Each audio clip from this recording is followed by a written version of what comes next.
Well, like you say, I've always feel I had a natural faith as a young kid. Like I knew there was something out there and I knew it was good. And I don't know, I think because my sister was older, I spent quite a lot of time on my own, and I just kind of knew that there was something out there that was with me always. And I don't know, I couldn't articulate it more than that. And then when I went to school and suddenly it was formalized and you had to go to church and you know, I just thought, wow, God obviously wears a white dress and speaks in Latin. And, you know, and I kind of let it go because I thought that was childish faith before, of like this beautiful light that's always with us. And, but when my godfather died, he was like a second father to me. He was like my dad's best friend. He spent so much time with us. And I just remember being just devastated and going down the end of the school grounds and finding this tree and just wanting to be on my own and sitting in it and saying what is essentially a really,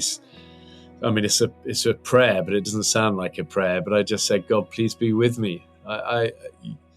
Please be with me. And, you know, it didn't even have an amen. And, but, you know, that is a prayer of salvation. It's a prayer that God never, ever fails to answer.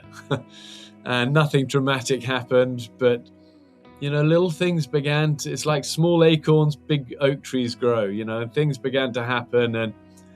And that light and that presence of the Almighty has never left me since. You know, I mean, my faith wanders up and down, left and right, doubts, struggles, but the presence of the Almighty in my heart has never failed me. And it's why I hold on in my faith to simple things like that verse, that those who hope in the Lord will renew their strength. You know, simple things, simple truths. And I think the more I've learned about Jesus, the more I realize he wants us to keep it simple. You know, he loved people who had that sort of faith. And I cling on to that a lot as well, is that I don't need to complicate it. And there's much theology and doctrine I don't understand. And I've learned that that's okay. You know, just cling on to Jesus through this battles and the journey of life.